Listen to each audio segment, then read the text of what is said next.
인사 먼저 나누겠습니다. 평안하셨습니까? 다시 한번 이렇게 인사 나누겠습니다. 오늘 뵙게 돼서 반갑습니다. 여러분, 사랑하는 사람들은 만나는 것이 기쁨이고 복입니다.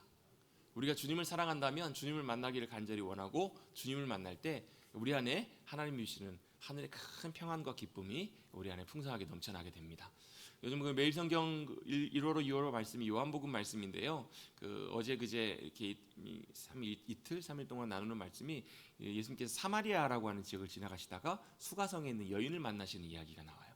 그 여인이 참 인생이 참 쉽지 않은 인생이었잖아요. 결혼을 5번이나 실패하고 지금 사는 남자하고도 결혼이 온전치 않아요. 지금이야 그래도 종종 이렇게 많이 헤어지고 뭐 이혼하고 이렇게 재혼하고 이런 경우들을 종종 보게 되는데, 뭐 제가 어렸을 때 자라올 때만 해도 이혼이라고 하는 것은 사실 굉장히 좀 이렇게 쉽게 이렇게 결정하고 쉽게 일어나는 일들은 아니었던 것 같아요. 제 주변에도 물론 간혹 가다가 뭐 친구들 중에서 보면 부모님 이혼하신 경우도 종종 있긴 있었는데 그렇게 많지는 않았던 것 같아요. 그 자체가 참 흠이 되기도 하고 좀 뭐랄까 이렇게 좀 어려움, 불편함 이런 것들로 많이 받아들여질 때였는데요.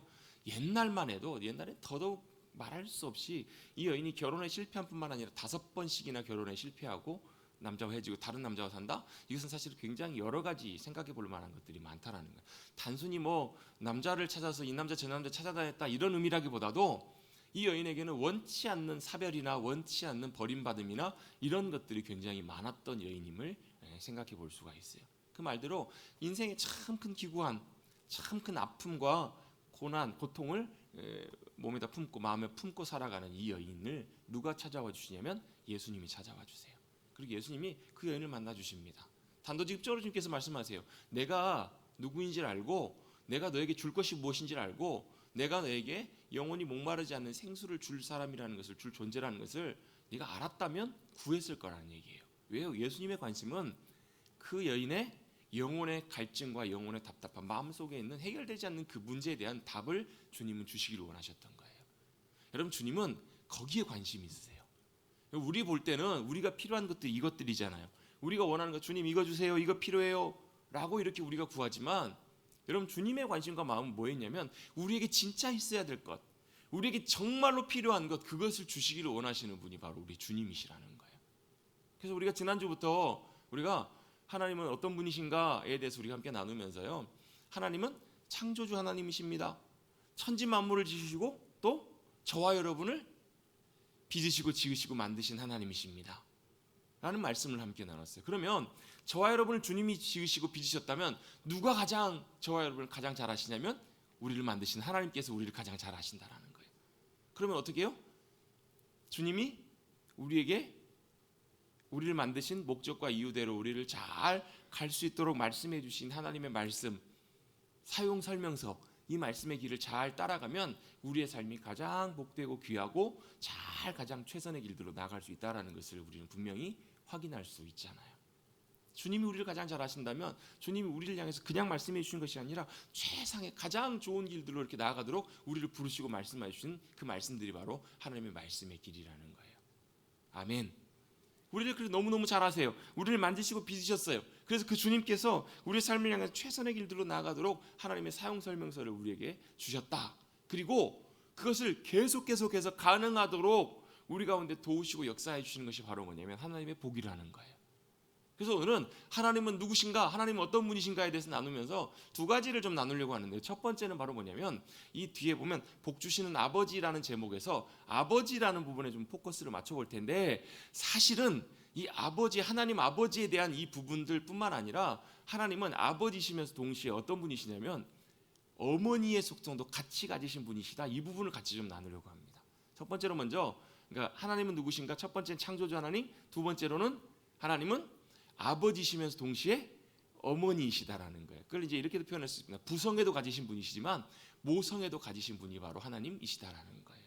이것도 굉장히 중요한 부분이고요. 세 번째로는 뭘 함께 좀 나누려고 하냐면 그 하나님이 우리에게 뭘 하시는 하나님이시냐면 복 주시는 분이시다라는 것을 좀 함께 좀 나눠보려고 합니다. 자, 하나님은 누구신가? 하나님은 우리의 아버지가 되신다. 당연해요. 왜 우리 하나님을 아버지라고 부르니까. 그런데 아버지라고 부르면 우리는 뭐만 인식이 되냐면 아버지로서만 인식이 된다라는 거예요.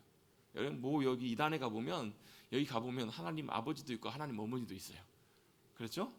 거기는 영 딴소리를 하고 있는 거예요. 영 잘못된 소리를 하고 있어요.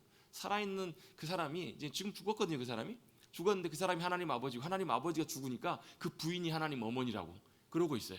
멀지 않는 곳에 있잖아요. 멀지 않는 곳에. 그런 차원을 얘기하는 것이 아니라 하나님은 우리의 아버지신데 아버지시라고 해서 아버지처럼 아버지의 모습만 가지신 분이 아니시라는 거예요.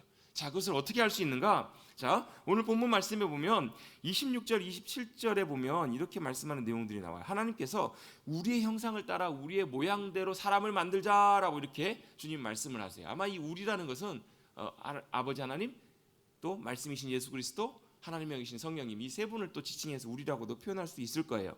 그렇게 다 만드신 다음에 이 모든 것들을 하나님의 뜻대로 다스리게 하자 이렇게 말씀하시면서 27절입니다. 우리 27절 잘하는 말씀인데요. 우리 같이 한 목소리로 한번 1장 27절 한번 읽어보겠습니다. 시작. 하나님이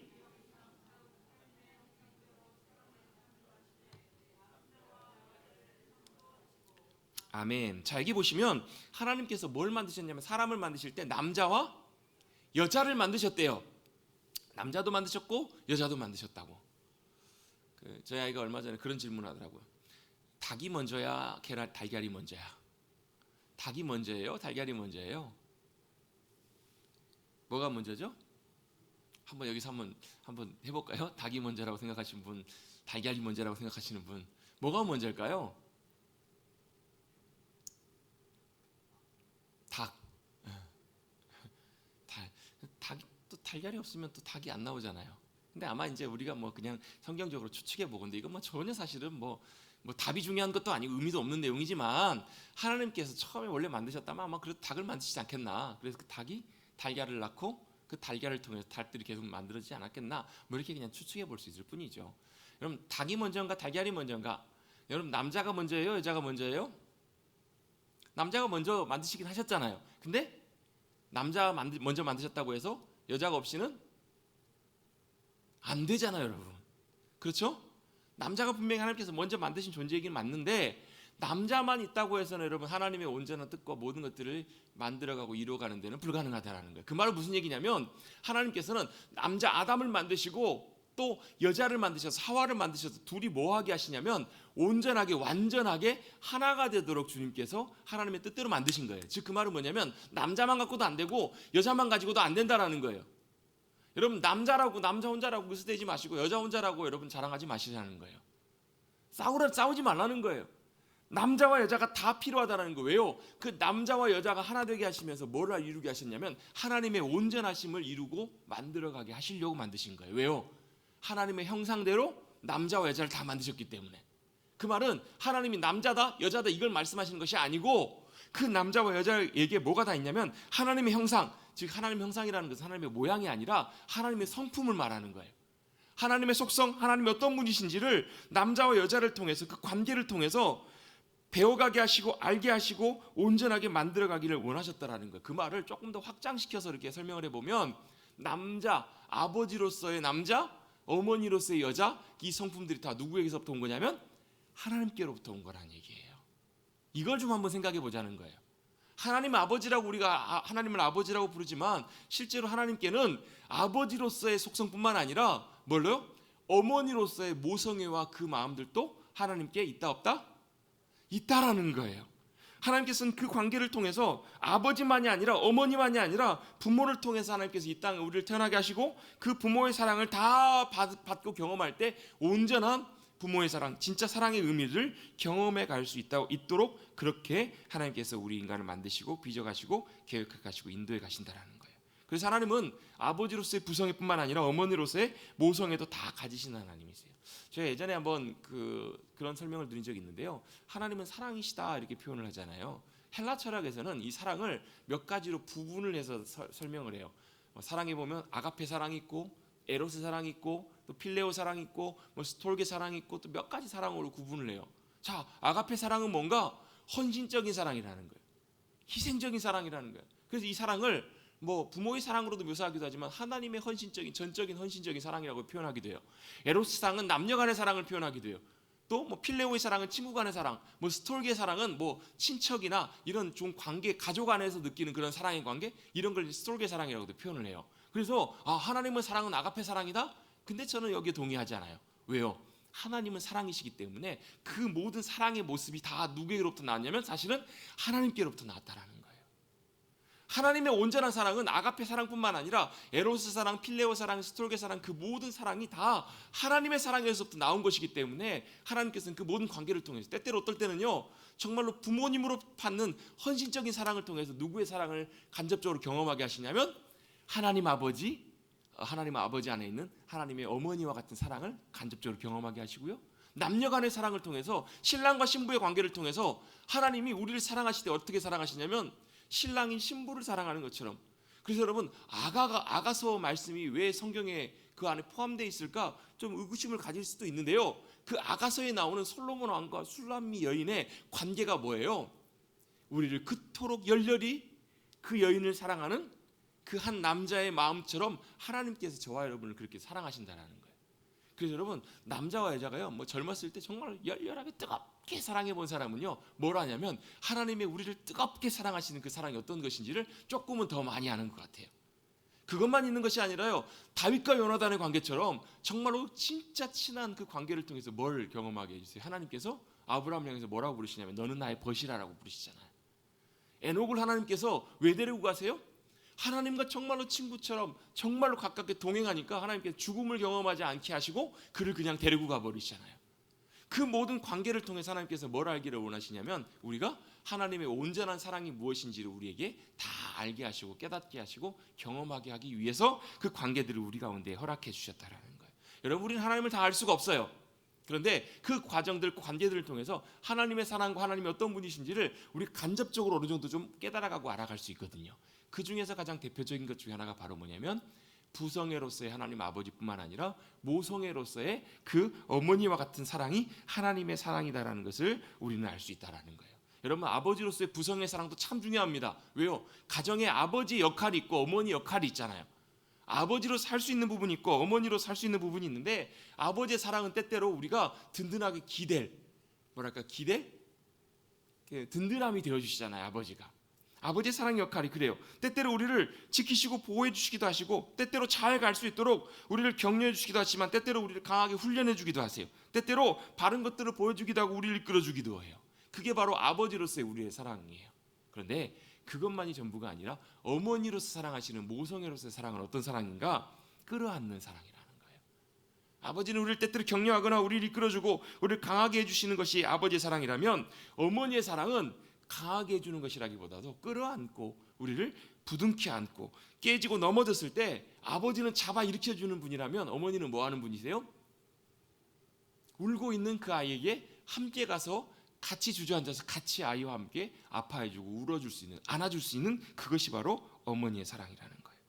아버지의 마음은 아버지는 보통 그러거든요. 뭔가 이렇게 실수하고 깨어지고 잘못하면 괜찮다, 다시 일어나라, 일어나면 된다, 이렇게 보통 일반적으로 아버지는 얘기한다라는 거예요. 근데 어머니의 사랑은, 어머니의 마음은 어떻게 하냐면 같이 깨어진 마음, 함께 무너져 있는 그 마음을 함께 부둥켜 안고 이렇게 얘기한다라는 거예요. 어찌하면 좋냐? 이거 무슨 말이에요? 자 이렇게 하자 이게 아니라 어찌하면 좋아? 이건 뭐예요? 그 깨어진 마음과 그 상태를 같이 공감해 주는 거예요. 같이 그 마음을 이해하고 헤아려 주는 사랑이 바로 어머니의 사랑이라는 거예요. 공감해 주는 것, 여러분 이것이요 생각보다 굉장히 강력한 힘이 있습니다. 격려해 주고 도움을 주고 그냥 붙잡아 주는 것, 이것도 참 큰 도움이고 힘일 수 있겠지만 격려해 주고 공감해 주는 것, 함께 그 마음을 껴안고 부둥켜 안아주는 것, 이 어머니의 마음이 참 때때로 힘이 되고 우리에게 큰 능력이 될 때가 있다는 거예요. 그래서 절망하고 힘들어할 때, 무너져 있을 때 다시 시작할 수 있게 하는 것은 어떤 경우에는 정말로 따뜻한 어머니의 품과 같은 모성의 사랑이 부어질 때 그게 가능한 경우들이 참 많아요. 그냥 일어나라가 아니라 붙들고 잡아 일으켜 주시는 것이 아니라 기다려 주시는 거예요. 그리고 품에 안아 주시는 거예요. 그리고 함께 이해해 주시는 거예요. 이게 여러분 하나님의 어머니와 같은 모성애와 같은 사랑이고, 이것이 하나님 안에 담겨있는 하나님의 귀한 속성이심을 여러분 우리가 기억하시기를 간절히 바랍니다. 남자와 여자를 창조하셨는데 남자도 하나님의 형상대로 여자도 하나님의 형상대로 만드셨어요. 그 말은 아버지의 모습 속에도 어머니의 모습 속에도 다 하나님의 온전한 형상이 담겨 있을 수 있는데, 그 하나님의 모습이 바로 뭔가 아버지로서의 사랑뿐만 아니라 어머니로서의 모성의 사랑도 그 안에 담겨 있다라는 것. 그래서 성경을 읽다 보면 하나님이 이렇게 나타나실 때가 많아요. 전능하신 하나님으로 나타나셔서 때때로 홍해를 가르시고 이스라엘 쫓아서 멸하려고 하는 대적들을 다 홍해 가운데 던져 넣어버리시고, 때때로 어떨 때는요 이스라엘 공격해오는 아수르의 18만 5천 명을 한순간에 하나님께서 그 호흡을 다 없애버리시기도 하는, 때때로 어떨 때는 무섭게 시리 정말 무서울 만큼 하나님의 능력과 권세와 위엄을 나타내시는 하나님이시기도 한다는 거예요. 그런데 이런 하나님의 강하신 전능하신 뿐만 아니라 이것이 하나님의 전부의 속성이 아니고 또 어떤 하나님이세요? 정말로 섬세하게 어머니처럼 따뜻하고 섬세한 모성애적 사랑을 가지신 분도 바로 우리의 하나님이시라는 것을 우리는 기억할 필요가 있습니다. 할렐루야. 여러분, 젖 먹는 아이가요, 여러분 젖을 먹다 밤에 자다가 깨요. 그러면 누가 일어나요? 아버지는 잘 못 일어나는데요, 젖 먹이는 어머니는 그 아이의 신음소리와 울음소리를 들으면서 깨어서 일어나서 그 아이를 끌어안고 젖을 먹입니다. 아이가 열이 나서 밤새도록 뒤척일 때, 밤새도록 끙끙 앓을 때요, 아버지는 이렇게 있다가 약 먹이고 이렇게 있다가 어때요? 뭐 물론 그 다음날 출근해야 되니까 그렇기도 하지만 잠들지만, 누구는요? 대체적으로 보면 어머니는 뜬 눈으로 그 아이 옆에서 같이 아파하면서 밤을 지새우는 경우들이 훨씬 많아요. 그게 바로 어머니 사랑이고 어머니 마음이라는 거예요. 아이의 표정만 봐도, 아이의 울음소리만 들어도 아이가 지금 어떤 상태이고 뭐가 필요한지를 정확하게 알아채요. 아이가 위험에 처해 있을 때도, 뭐 기차가 달려오는 철길에 놀고 있을 때 누가 몸을 던져요? 아버지도 그러하기도 하지만 정말 결정적인 상황에서는 자신을 희생해서라도 자신의 몸을 던져서 그 아이를 건져내고 자기는 희생당하더라도 그렇게 몸을 던지는 분이 바로 어머니의 사랑이고 어머니의 마음인 경우가 참 많아요. 이건 뭐 일반적으로 다 일반화시키긴 어렵지만 대체적으로 보면 그런 경향들이 많이 있는 것 같아요. 아버지는요, 맛있는 음식이 있을 때 어떻게 해요? 아빠는 대체적으로 먼저 자기가 먼저 먹고 그 다음에 아기를 이렇게 좋은 걸 먹여요. 근데 엄마는 좀 다른 경우들이 많아요. 이건 제가 말씀드렸습니다. 절대적으로 뭐 일반화시킬 수 있는 내용은 아니라고. 아닌 경우도 또 있지만, 엄마는 어떻게 하냐면 맛있는 것, 좋은 것이 있으면 먼저 어떻게 해요? 자기의 입보다, 여기 계신 분들은 다 아니신가 봐요. 다 안 그러신가 봐요. 엄마의 마음이 그렇지 않나 싶어요. 자기의 입으로 먼저 가기보다 어떻게 해요? 자식의 입에, 자식이 먼저 맛있는 것, 좋은 것을 먼저 먹이고 나중에 부족하면 어떻게 해요? 엄마는 배부르다, 엄마는 그거 별로 안 좋아해. 그 유행가, 옛날에 아주 오래전에 유행했던 그 노래 중에 그런 노래가 있잖아요. 어머니는 짜장면이 싫다고 하셨다고. 왜 그래요? 짜장면을 다 먹을 만한 여유가 없으니까 짜장면 한 그릇 시켜놓고 아들에게 짜장면 먹이려고, 자기는 엄마는 짜장면 싫다고. 이게 여러분 진짜 엄마의 마음이고 모성애의 마음이잖아요. 하나님의 마음 속에, 하나님의 사랑 속에 부성애뿐만 아니라 모성애와 같은 이 모든 것들이 다 들어있다라는 것. 이것이 어디서부터 온 것인가? 하나님의 성품, 하나님의 형상대로 지음받은 남자와 여자, 아버지와 어머니, 그것이 바로 하나님으로부터 온 마음이라는 거예요. 하나님은 이러한 완전한 모성애를 지니신 하나님이시라는 거예요. 하나님은 아버지시지만 동시에 뭘 가지신 분이시라고요? 어머니와 같이 모성애를 지니신 하나님이시라는 것을 우리는 성경을 통해서 먼저 기억해야 될 필요가 있습니다. 그래서 성경의 몇 군데를 찾아보면 이런 표현들이 나옵니다. 모성애를 지신 하나님, 시편 121편에 보면 이런 말씀이 나옵니다. 여호와께서 너를 실족하지 아니하게 하시며 너를 지키시는 자가 졸지도 아니하신다. 이스라엘 지키시는 이도 졸지도 아니하시고 주무시도 아니하신다. 왜? 하나님은 잠이 없으셔서요? 아니, 하나님이시니까 주무실 필요가 없으셔서요? 이런 의미라기보다도 이런 표현이라는 거예요. 마치 여러분, 끙끙 앓고 있는 아이가 밤새도록 끙끙 앓고 있을 때 엄마가 사랑의 마음으로, 모성애의 마음으로 그 아이 옆에서 지켜보면서 졸지도 않고 자지도 않고 뜬 눈으로 밤을 새는 것처럼 그렇게 우리를 지키시고 바라보고 계시는 분이 누구시라고요? 하나님 아버지시면서 모성애를 가지신. 제가 하나님 어머니라고 하면 자꾸 이게 이단 그게 생각이 나가지고 어머니라고 부르지 안 하지만 여러분 아시겠죠? 여러분, 하나님은 부성애뿐만 아니라 모성애를 지니신 하나님이시라고요. 여러분, 이사야 49장 15절 말씀에도 이런 말씀이 있어요. 저도 굉장히 좋아하는 말씀인데요. 여인이 그 어찌 젖 먹는 자식을 잊겠으며 자기 태에서 난 아들을 긍휼히 여기지 않겠느냐. 여러분 다 잊어버려도 여러분 젖 먹이 엄마는 젖 먹는 아이를 잘 안 잊어버려요. 잊어버릴 수가 없어요.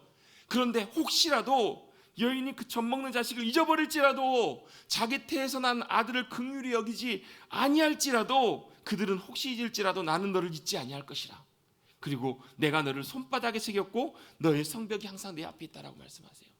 저도 처음 이 말씀을 듣고 보았을 때 얼마나 제 마음속에 큰 파동이 있었는지 몰라요. 하나님이 우리를 보시는데 어떻게 보시냐면 젖 먹는 그 엄마가 자식을 잊어버릴지라도 또 자기가 낳은 아들을 긍휼히 여기지 않고 버릴지라도 하나님은 우리를 안 버리시고 어떻게 해요? 손바닥에다 새기신다라는 거예요. 저도 한동안 옛날에 잘 잊어버려가지고 손에다가 항상 메모를 했던 습관이 있었거든요. 지금은 이제 수첩을 갖고 다니지만 그래도 잘 잊어버리지만 손바닥에다 제가 썼던 이유가 있어요. 왜요? 아무튼 손바닥에 쓰면 금방 지워지잖아요. 볼펜을 쓰면 금방 지워져도요, 좋은 장점이 하나 있습니다. 손바닥에 써놓으면 손을 들어 볼 때마다 안 잊어버리고 보게 돼요. 하나님께서 우리를 손바닥에다 새기셨대요. 하나님의 손바닥이 얼마나 크신지요, 저와 여러분의 모든 것 하나하나 이름을 다 새기실 만큼 손바닥이 크실까요? 예, 그거보다 더 크신 분이세요.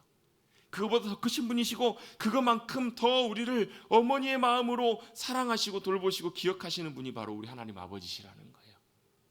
할렐루야. 하나님은 우리의 좋으신 아버지실 뿐만 아니라 정말로 어떤 어머니와도 비교할 수 없는 그 귀한 모성애를 가지신 분이 바로 하나님 아버지심을 우리가 기억해야 될 줄로 믿습니다. 시편 이사야 66장 13절에도 이렇게 말씀합니다. 어머니가 자식을 위로함 같이 내가 너희를 위로할 것인즉 너희가 예루살렘에서 위로를 받으리니. 여러분, 어떨 때는 아버지의 위로가 참 따뜻할 때도 있는데요, 대체적으로 보면 어머니가 위로해 주시는 그 말이, 그 사랑이, 그 손길이 참 따뜻하고 필요하게 여겨질 때가 있잖아요. 물론 여러분, 이건 뭐 아버지 어머니 편 가르고 가르자 이런 의미라기보다도 그 어머니가 주실 수 있는 그런 따뜻함과 마음들, 그것처럼 주님께서는 어머니가 자식을 위로함 같이 내가 너희를 위로할 것이다 라고 말씀을 하고 계세요. 마태복음 23장 37절 말씀에도 예수님께서 하셨던 말씀인데 이렇게 표현합니다. 예루살렘아 예루살렘아 선지자들을 죽이고 내게 파송된 자들을 돌로 치는 자여, 암탉이 그 새끼를 날개 아래 모음같이 내가 내 자녀를 모으려고 한 일이 몇 번이냐, 그런데 너희가 원하지 않았다라고 말씀하세요.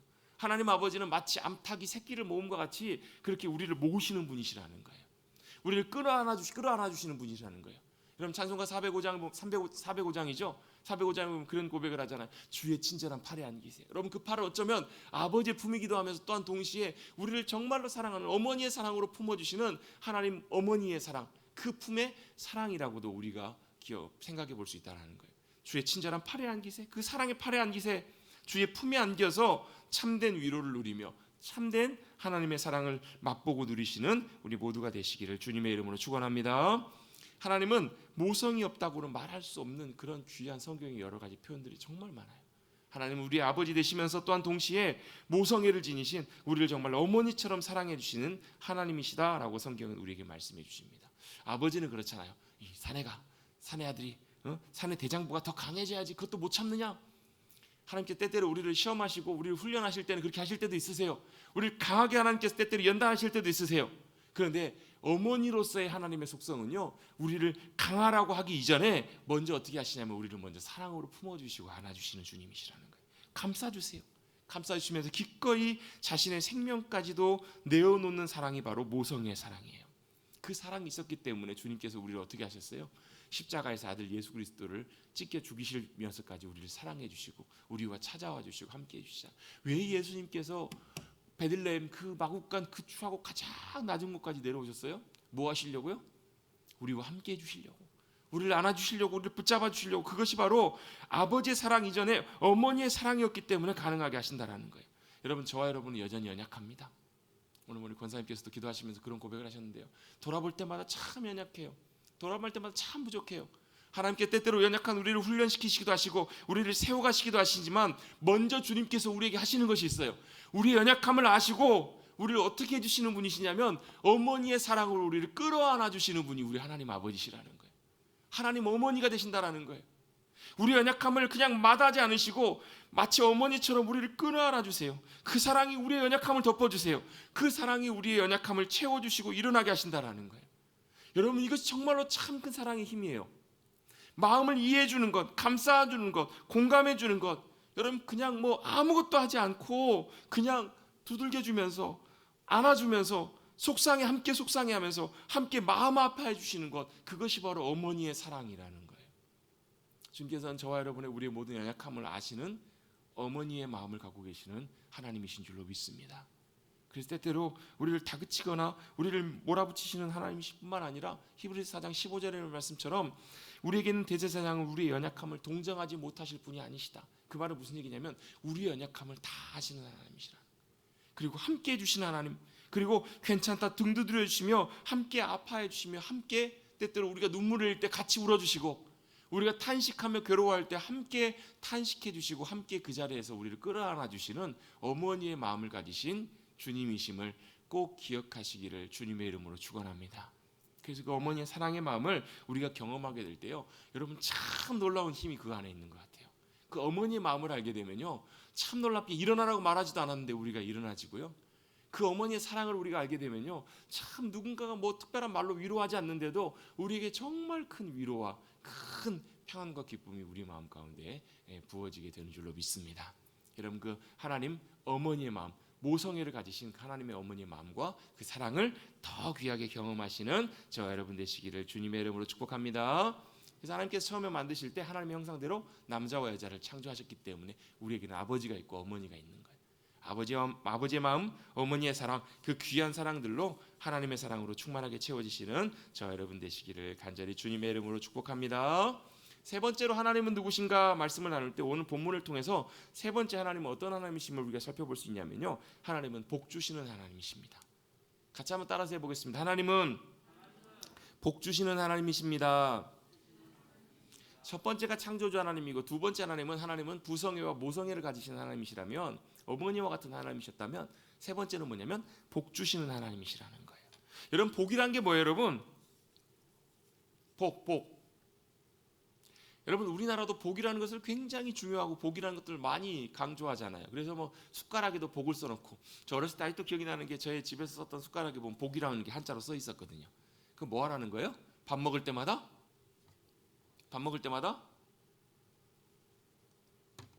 복을 퍼먹어라? 이런 건가요? 밥 먹을 때마다 복을 먹어라? 그만큼 여러분 복이라는 게 참 우리 가까이에, 우리 그래서 새해가 맞을 때마다 새해 복 많이 받으세요 이렇게 인사하잖아요. 우리 새해 항상 하는 인사말이잖아요, 여러분. 도대체 그러면 여러분 그 복이라는 게 뭐예요, 여러분? 복이 뭐예요, 복? 갑자기 복하니까 복어지리가 먹고 싶네. 복지리. 복지리가 이런 날씨에 먹으면 진짜 시원하잖아요. 그 복인가요?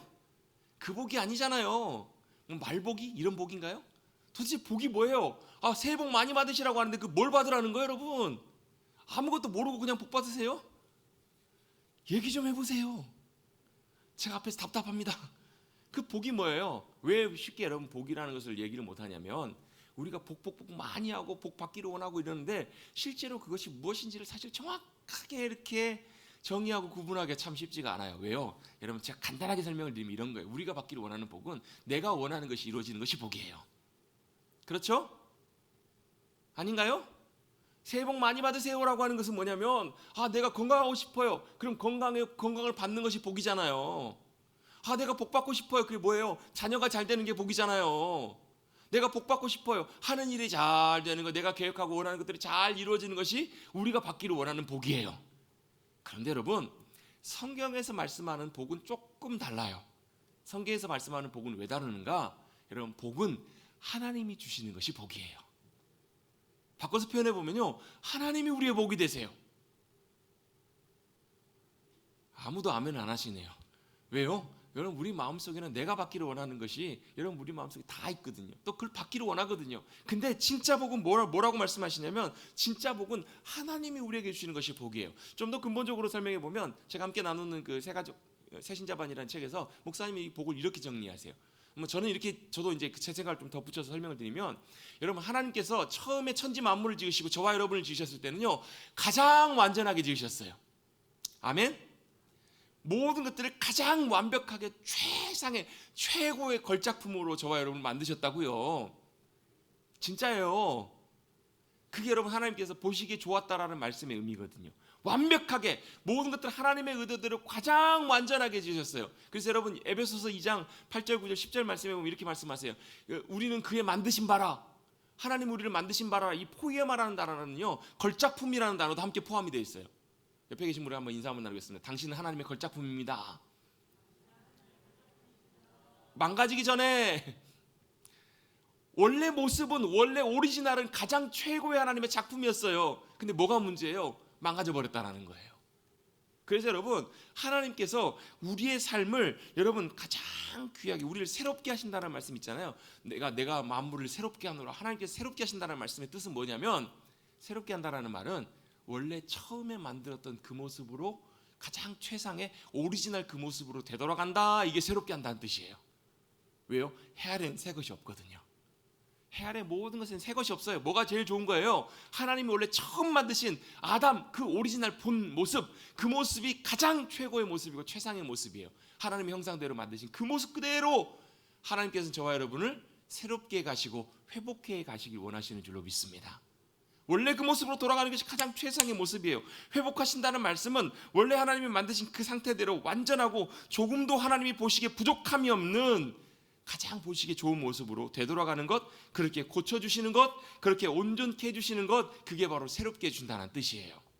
그래서 하나님께서 주시는 복이라는 건 뭐냐? 복은 바로 이런 거예요. 복은 원래 그 상태, 최상의 그 상태로 이끄신다라는 거예요.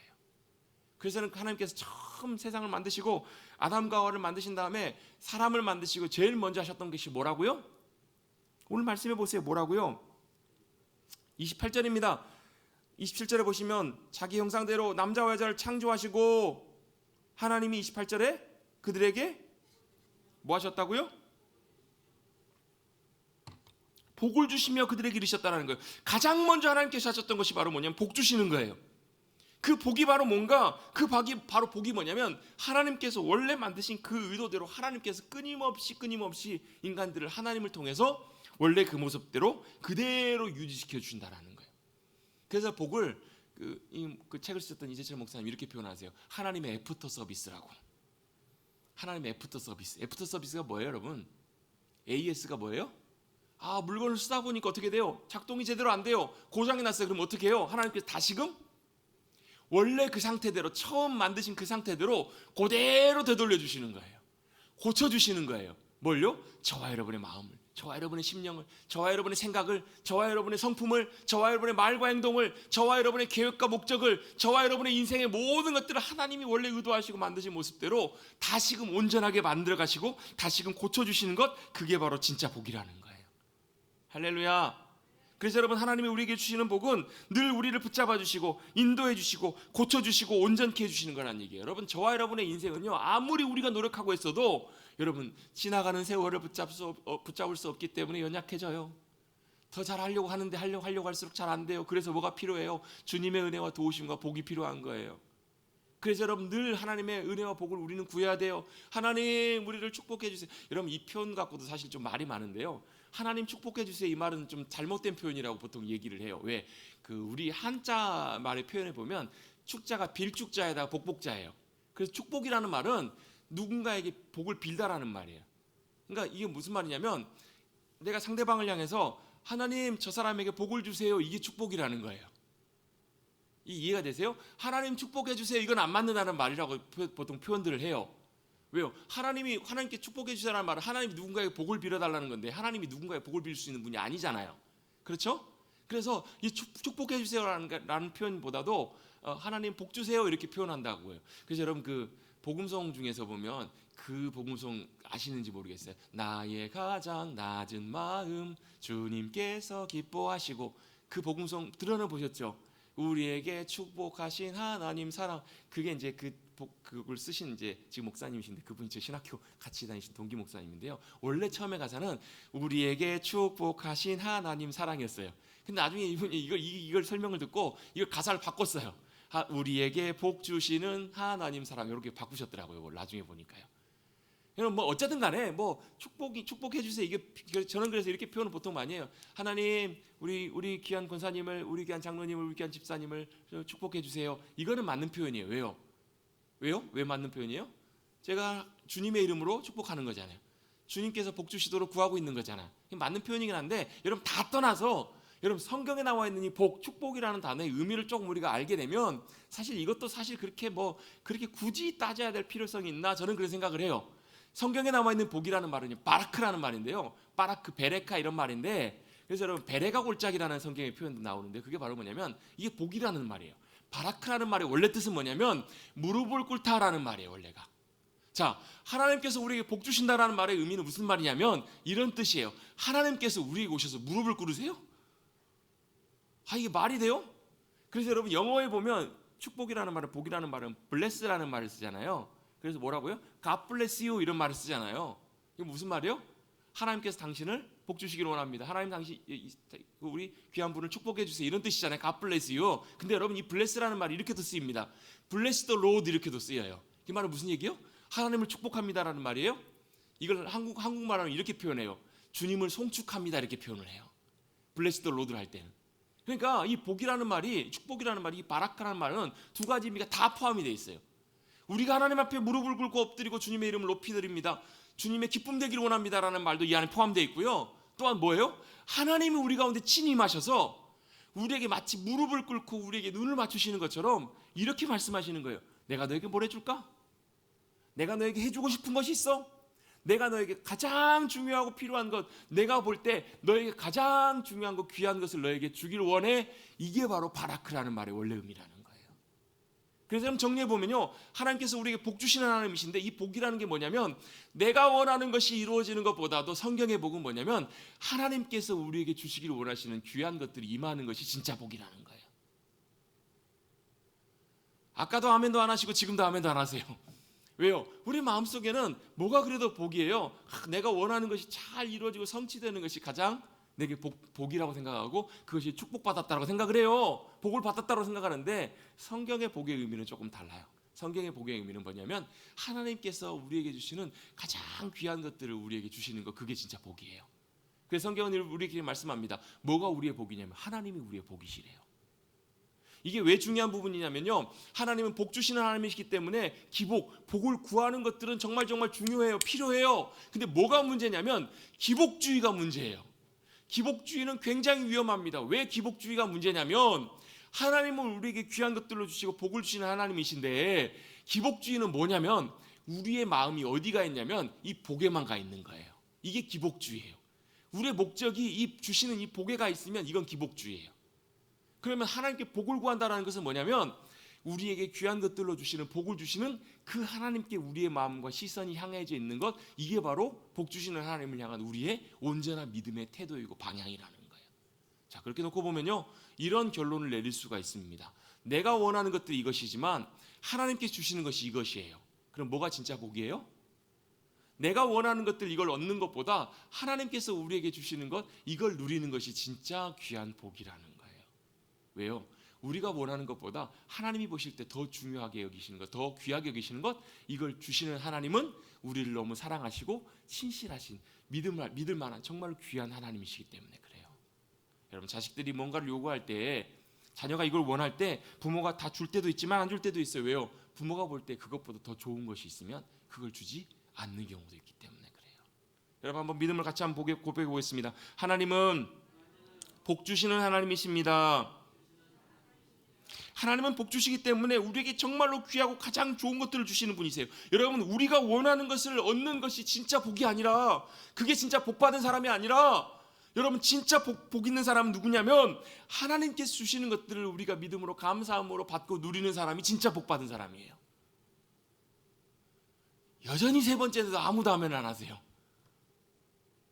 여러분, 그래서 성경에서 말씀하잖아요. 여러분, 수없이 복 있는 사람은 누구라고요? 하나님을 신뢰하고 믿음으로 순종하며 따라가는 사람이라고요. 여러분, 그래서 여러분, 복 주시는 그 주님을 믿음으로 따라가는 게 중요해요. 왜요? 우리는 자꾸 뭐에 시선이 가냐면 하나님이 주실 거기에 시선이 가요. 우리가 원하고 필요한 것에 거기 자꾸 시선이 가요. 여러분, 항상 기도하실 때마다, 믿음으로 구하실 때마다 여러분, 거기에 시선을 빼앗기지 마시고 그걸 보고 따라가지 마시고 주실 하나님을 믿음으로 신뢰하고 믿음으로 잘 따라가시는 저와 여러분 되시기를 주님의 이름으로 축복합니다. 왜요? 하나님은 우리를 만드시고 가장 먼저 복 주시는 하나님이셨어요. 하나님은 우리를 보시면서 너무 사랑하시기 때문에 가장 귀한 것들로 주시는, 복 주시는 하나님이시기 때문에 그래요. 여러분, 그 하나님을 놓치고 주시는 복을 따라가게 되면요, 반드시 주님을 놓치게 돼 있어요. 반드시 여러분 그 주님을 따라가지 못해요. 그게 바로 기복주의예요. 왜 기복주의가 무섭냐면요, 그 복 우리가 얻을 그것만 보고 따라가기 때문에 하나님은 뭐가 돼버리시냐면, 하나님은 복이 되시는 것이 아니라 하나님은 수단이 돼버리세요.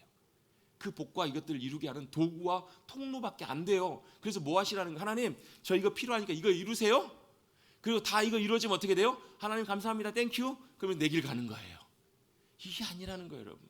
하나님은 우리의 삶의 모든 것 하나하나를 온전하게 가장 귀하고 복된 것들로 인도해 가기를 원하시는 복 주시는 하나님이십니다.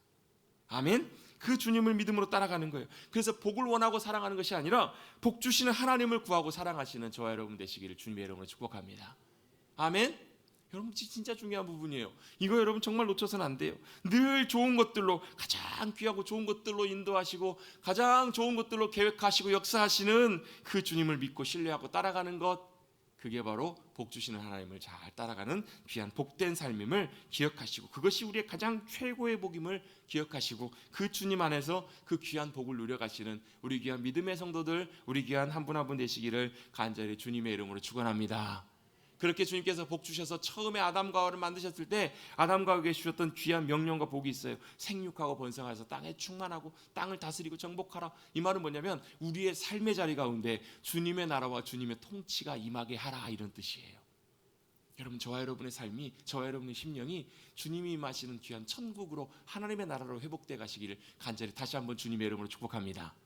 아멘. 그래서 여러분, 우리가 주눅들지 않고 우리가 주도권을 빼앗기지 않고 우리의 삶에서, 우리의 삶의 자리자리마다 하나님의 나라의 놀라운 역사를 나타내게 하셔서, 이야, 하나님 우리의 삶에 함께 하시면서 우리의 삶을 가장 최선의 길들로, 가장 복된 길로 인도하시는 신실하신 하나님이십니다, 이렇게 고백하는 인생이 진짜 하나님의 복을 누리며 살아가는 인생이거든요.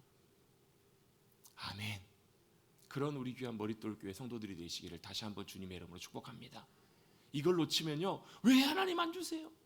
왜 하나님 저 사람에겐 저렇게 사랑하시고 복 주시는데 왜 내게는 이렇게 안 주시고 나를 안 사랑하세요? 이렇게 여러분, 우리가 하나님 복 주시는 하나님의 놀라운 삶의 자리에서 빗나갈 수 있거든요.